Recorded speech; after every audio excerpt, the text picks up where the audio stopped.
Hi friends, ಹೇಗಿದ್ದೀರಾ? ಈ ದಿನ ನಾವು ತಿನ್ನೋ ಆಹಾರ ಹೇಗೆ ಜೀರ್ಣವಾಗುತ್ತೆ ಹಾಗೂ ನಮ್ಮ ಜೀರ್ಣ ವ್ಯವಸ್ಥೆಯಲ್ಲಿ ಇರುವ ವಿವಿಧ ಭಾಗಗಳು ಮತ್ತು ಅವುಗಳ ಕೆಲಸ, ಈ ರೀತಿ ನಮ್ಮ ಜೀರ್ಣ ವ್ಯವಸ್ಥೆಗೆ ಸಂಬಂಧಪಟ್ಟ ವಿಷಯಗಳನ್ನು ವಿವರವಾಗಿ ತಿಳಿದುಕೊಳ್ಳೋಣ. ಹಣ್ಣುಗಳು, ಕಾಳುಗಳು, ಎಲೆಗಳು, ಗೆಡ್ಡೆ ಗೆಣಸುಗಳು ಮತ್ತು ಸಣ್ಣ ಪುಟ್ಟ ಪ್ರಾಣಿಗಳು ಇವು ಒಂದು ಕಾಲದಲ್ಲಿ ಮನುಷ್ಯನ ಆಹಾರ, ಅಂದ್ರೆ ನಮ್ಮ ಆದಿಮಾನವರ ಆಹಾರ.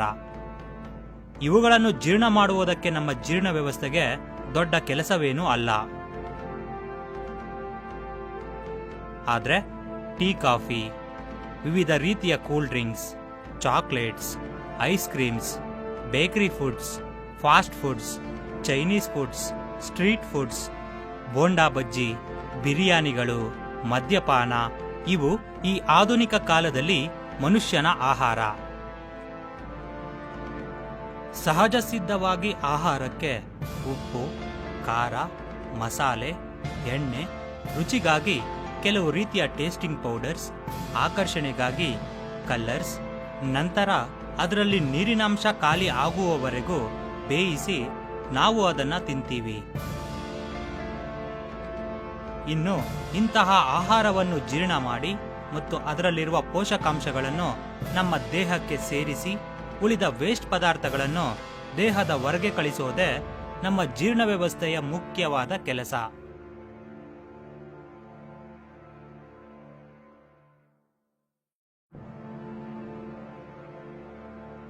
ನಾವು ತಿನ್ನೋ ಆಹಾರದಲ್ಲಿ ಹೆಚ್ಚಿನ ಮಟ್ಟದಲ್ಲಿ ಕಾರ್ಬೋಹೈಡ್ರೇಟ್ಸ್, ಫ್ಯಾಟ್ಸ್, ಪ್ರೋಟೀನ್ಗಳು ಇರುತ್ತೆ ಮತ್ತು ಅಲ್ಪ ಮಟ್ಟದಲ್ಲಿ ವಿಟಮಿನ್ಸ್ ಮತ್ತು ಮಿನರಲ್ಸ್ ಇರುತ್ತೆ. ಈ ಪೋಷಕಾಂಶಗಳು ನೇರವಾಗಿ ರಕ್ತದಲ್ಲಿ ಸೇರೋದಿಲ್ಲ. ನಮ್ಮ ಜೀರ್ಣ ವ್ಯವಸ್ಥೆ ನಾವು ತಿನ್ನೋ ಆಹಾರದ ಪೋಷಕಾಂಶಗಳನ್ನು ಸರಳ ರೂಪಕ್ಕೆ ಬದಲಾಯಿಸಿ ರಕ್ತಕ್ಕೆ ಸೇರಿಸುತ್ತೆ. ಜೀರ್ಣಕ್ರಿಯೆಯಲ್ಲಿ ಪ್ರೋಟೀನ್ಸ್ ಅಮೈನೋ ಆಸಿಡ್ಸ್ ಆಗಿ, ಫ್ಯಾಟ್ಸ್ ಫ್ಯಾಟಿ ಆಸಿಡ್ಸ್ ಆಗಿ, ಕಾರ್ಬೋಹೈಡ್ರೇಟ್ಸ್ ಗ್ಲೂಕೋಸ್ ಆಗಿ ಬದಲಾಗುತ್ತೆ. ಜೀರ್ಣವಾಗದ ವ್ಯರ್ಥ ಪದಾರ್ಥಗಳನ್ನು ಹೊರಗೆ ಕಳಿಸೋದು, ವಿಷ ಪದಾರ್ಥಗಳನ್ನು ನಾಶ ಮಾಡೋದು, ಆಹಾರದ ಜೊತೆ ನಮ್ಮ ದೇಹಕ್ಕೆ ಸೇರೋ ಬ್ಯಾಕ್ಟೀರಿಯಾಗಳನ್ನು ನಾಶ ಮಾಡೋದು, ಇವೆಲ್ಲ ನಮ್ಮ ಜೀರ್ಣ ವ್ಯವಸ್ಥೆ ಮಾಡೋ ಕೆಲಸನೇ. ನಮ್ಮ ಜೀರ್ಣ ವ್ಯವಸ್ಥೆ ಬಾಯಿಯಿಂದ ಪ್ರಾರಂಭವಾಗಿ ಗುದದ್ವಾರದವರೆಗೆ ಇರುತ್ತೆ. ಇದರಲ್ಲಿ ತುಂಬಾ ಭಾಗಗಳು ಒಂದರ ಜೊತೆ ಒಂದು ಅಂಟಿಕೊಂಡ ಹಾಗೆ ಇರುತ್ತೆ. ಇದನ್ನು ಅಲಿಮೆಂಟ್ರಿ ಕ್ಯಾನಲ್ ಅಂತ ಕರೀತಾರೆ. ಇದರ ಒಟ್ಟು ಉದ್ದ 30 ಅಡಿಗಳು.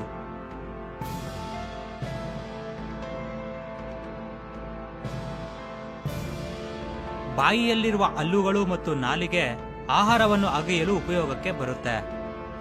ಆದ್ರೆ ಆಹಾರವನ್ನು ಮೃದುವಾಗಿ ಮಾಡಲು ಬಾಯಿಯಲ್ಲಿ ಲಾಲಾಜಲ ಬಿಡುಗಡೆಯಾಗುತ್ತೆ. ಒಬ್ಬ ಮನುಷ್ಯನಲ್ಲಿ ಒಂದು ದಿನಕ್ಕೆ 1 ರಿಂದ 1.5 ಲೀಟರ್ ಲಾಲಾಜಲ ಬಿಡುಗಡೆಯಾಗುತ್ತೆ. ನಾವು ತಿನ್ನೋ ಆಹಾರ ನಮ್ಮ ಬಾಯಿಯಿಂದಾನೇ ಜೀರ್ಣವಾಗೋದಕ್ಕೆ ಪ್ರಾರಂಭವಾಗುತ್ತೆ. ಅನ್ನವನ್ನು ಚೆನ್ನಾಗಿ ಅಗೆದು ನುಂಗುವುದರಿಂದ ನಮ್ಮ ಬಾಯಿಯಲ್ಲೇ 30ರಷ್ಟು ಜೀರ್ಣಕ್ರಿಯೆ ಮುಗಿದು ಹೋಗುತ್ತೆ. ಈ ರೀತಿ ಮಾಡುವುದರಿಂದ ನಮ್ಮ ಜೀರ್ಣ ವ್ಯವಸ್ಥೆಯಲ್ಲಿರುವ ಉಳಿದ ಭಾಗಗಳ ಮೇಲೆ ಇರುವ ಕೆಲಸ ಕಮ್ಮಿಯಾಗುತ್ತೆ. ಆದರೆ ನಾವು ಆಹಾರವನ್ನು ತೆಗೆದುಕೊಳ್ಳುವಾಗ ಆಹಾರವನ್ನು ನೋಡ್ತಾ, ಅದರ ವಾಸನೆಯನ್ನು ಸೇವಿಸುತ್ತಾ ಆಹಾರವನ್ನು ತೆಗೆದುಕೊಂಡರೆ ಹೆಚ್ಚಿನ ಮಟ್ಟದಲ್ಲಿ ಲಾಲಾಜಲ ಬಿಡುಗಡೆಯಾಗಿ ಸಂಪೂರ್ಣ ಜೀರ್ಣಕ್ರಿಯೆ ನಡೆಯುತ್ತೆ. ಅದು ಬಿಟ್ಟು ಟಿವಿ ನೋಡ್ತಾ, ಮೊಬೈಲ್ ನೋಡ್ತಾ, ಮಾತನಾಡುತ್ತಾ ತಿಂದರೆ ಜೀರ್ಣಕ್ರಿಯೆಗೆ ತೊಂದರೆಯಾಗುತ್ತೆ. ಯಾಕೆ ಅಂದ್ರೆ ಜೀರ್ಣಕ್ರಿಯೆಗೆ ಬೇಕಾದ ರಾಸಾಯನಿಕಗಳನ್ನು, ದ್ರವಗಳನ್ನು ಮೆದುಳು ನಿಯಂತ್ರಿಸುತ್ತೆ. ಆದ್ದರಿಂದ ತಿನ್ನುವಾಗ ನಿಮ್ಮ ನೋಟ ತಿಂಡಿ ಮೇಲೇನೆ ಇರಲಿ. ನಮ್ಮ ಲಾಲಾಜಲದಲ್ಲಿ ಲೈಸೋಜೈಮ್ ಅನ್ನೋ ಆಂಟಿ ಬ್ಯಾಕ್ಟೀರಿಯಲ್ ಅಂಶ ಕೂಡ ಇರುತ್ತೆ. ಇದು ನ್ಯಾಚುರಲ್ ಆಂಟಿಸೆಪ್ಟಿಕ್ ಆಗಿ ಕೆಲಸ ಮಾಡುತ್ತೆ.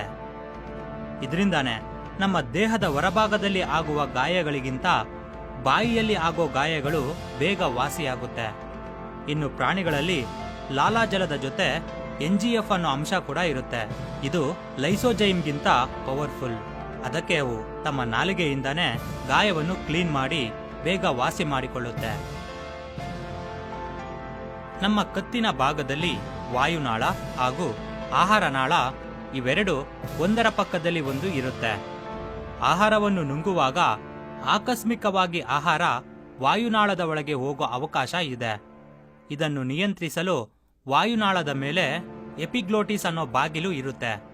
ನಾವು ಆಹಾರವನ್ನು ನುಂಗುವಾಗ ಈ ಎಪಿಗ್ಲೋಟಿಸ್ ವಾಯುನಾಳವನ್ನು ಮುಚ್ಚಿಬಿಡುತ್ತೆ. ಒಂದು ವೇಳೆ ಆಕಸ್ಮಿಕವಾಗಿ ವಾಯುನಾಳದ ಒಳಗೆ ಆಹಾರ ಹೋದರೆ ಕೆಮ್ಮಿನ ಮುಖಾಂತರ ಅದು ಹೊರಗೆ ಬರುತ್ತೆ.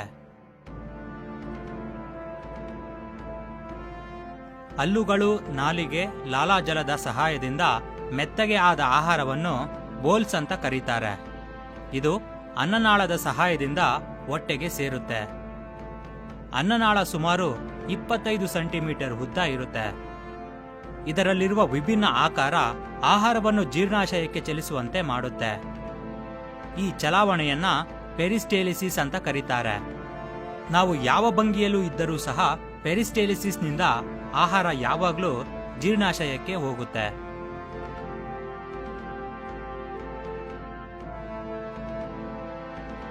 ಕೇವಲ ಆಹಾರ ಜೀರ್ಣವಾಗದ ಪರಿಸ್ಥಿತಿಯಲ್ಲಿ ಇದ್ದಾಗ ರಿವರ್ಸ್ ಪೆರಿಸ್ಟೇಲಿಸಿಸ್ನಿಂದ ಆಹಾರ ಹೊಟ್ಟೆಯಿಂದ ಬಾಯಿಗೆ ಬರುತ್ತೆ.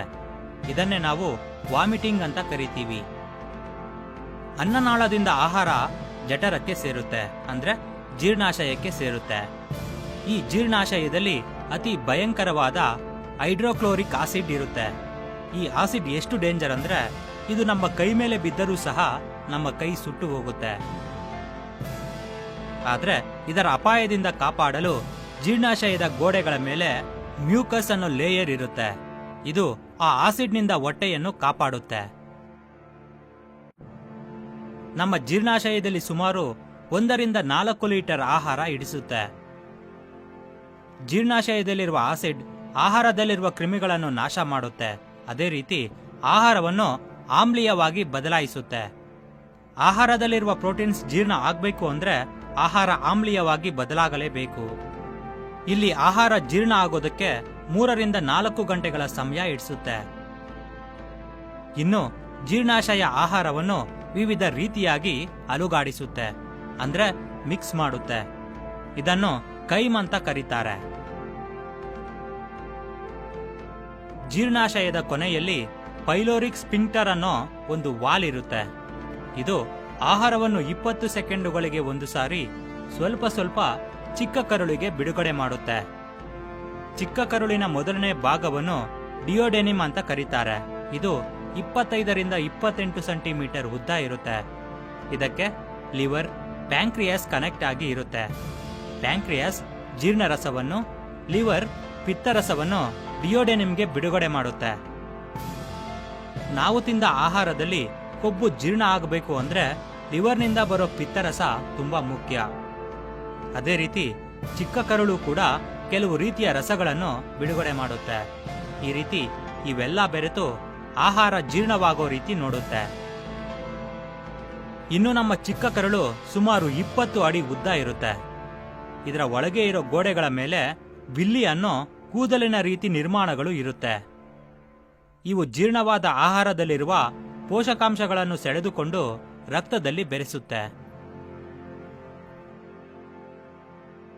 ನಂತರ ಜೀರ್ಣವಾಗದ ಆಹಾರ ದೊಡ್ಡ ಕರುಳನ್ನು ಸೇರುತ್ತೆ. ದೊಡ್ಡ ಕರುಳಿನ ಉದ್ದ 5 ಅಡಿ. ಆದ್ರೆ ಚಿಕ್ಕ ಕರುಳಿಗೆ ಹೋಲಿಸಿದರೆ ಇದು 2ರಷ್ಟು ಮಂದ ಇರುತ್ತೆ. ಇನ್ನು ದೊಡ್ಡ ಕರುಳಿನಲ್ಲಿ ಜೀರ್ಣವಾಗದ ಆಹಾರದಲ್ಲಿರುವ ನೀರು ಮತ್ತು ವಿಟಮಿನ್ಗಳು ವಿಲ್ಲಿನ ಸಹಾಯದಿಂದ ರಕ್ತದಲ್ಲಿ ಸೇರುತ್ತೆ. ಜೀರ್ಣವಾಗದ ಆಹಾರದಲ್ಲಿ ಬ್ಯಾಕ್ಟೀರಿಯಾ ವಿಟಮಿನ್ಗಳನ್ನು ತಯಾರು ಮಾಡುತ್ತೆ. ಉಳಿದ ವ್ಯರ್ಥ ಮಲವಾಗಿ ಬದಲಾಗುತ್ತೆ. ನಂತರ ಮಲ ರೆಕ್ಟಮ್ ಅನ್ನೋ ಭಾಗವನ್ನು ಸೇರುತ್ತೆ. ಇಲ್ಲಿಂದ ಮಲವಾಗಿ ಹೊರಗೆ ಬರುತ್ತೆ. ಈ ರೀತಿ ನಾವು ತಿಂದ ಆಹಾರ ಸಂಪೂರ್ಣವಾಗಿ ಜೀರ್ಣವಾಗಿ ಮಲವಾಗಿ ಹೊರಗೆ ಬರುತ್ತೆ. ಆದ್ರೆ ನಾವು ಆರೋಗ್ಯವಾಗಿ ಇರುವುದಕ್ಕೆ ಕೇವಲ ಜೀರ್ಣ ವ್ಯವಸ್ಥೆ ಬಗ್ಗೆ ತಿಳಿದುಕೊಂಡರೆ ಸಾಲದು. ಜೀರ್ಣ ವ್ಯವಸ್ಥೆಗೆ ಯಾವುದೇ ತೊಂದರೆಯಾಗದಂತೆ ನೋಡಿಕೊಳ್ಳಬೇಕು. ಜೀರ್ಣ ವ್ಯವಸ್ಥೆಯ ಸಮಸ್ಯೆಗಳು ಮತ್ತು ಅದಕ್ಕೆ ಪರಿಷ್ಕಾರದ ಬಗ್ಗೆ ಮುಂದಿನ ಸಂಚಿಕೆಯಲ್ಲಿ ತಿಳಿದುಕೊಳ್ಳೋಣ. ಇದು ಫ್ರೆಂಡ್ಸ್, ಜೀರ್ಣ ವ್ಯವಸ್ಥೆಗೆ ಸಂಬಂಧಪಟ್ಟಂತ ಅತ್ಯಂತ ಮುಖ್ಯವಾದ ಸಮಾಚಾರ. ಓಕೆ ಫ್ರೆಂಡ್ಸ್, ಈ ಒಂದು ವಿಡಿಯೋ ನಿಮಗೆ ಇಷ್ಟ ಆಗಿದ್ರೆ ಲೈಕ್ ಮಾಡಿ, ಶೇರ್ ಮಾಡಿ ಹಾಗೂ ನಮ್ಮ ಚಾನಲ್ಗೆ ಸಬ್ಸ್ಕ್ರೈಬ್ ಮಾಡಿ. Thank you for watching friends. Have a nice day.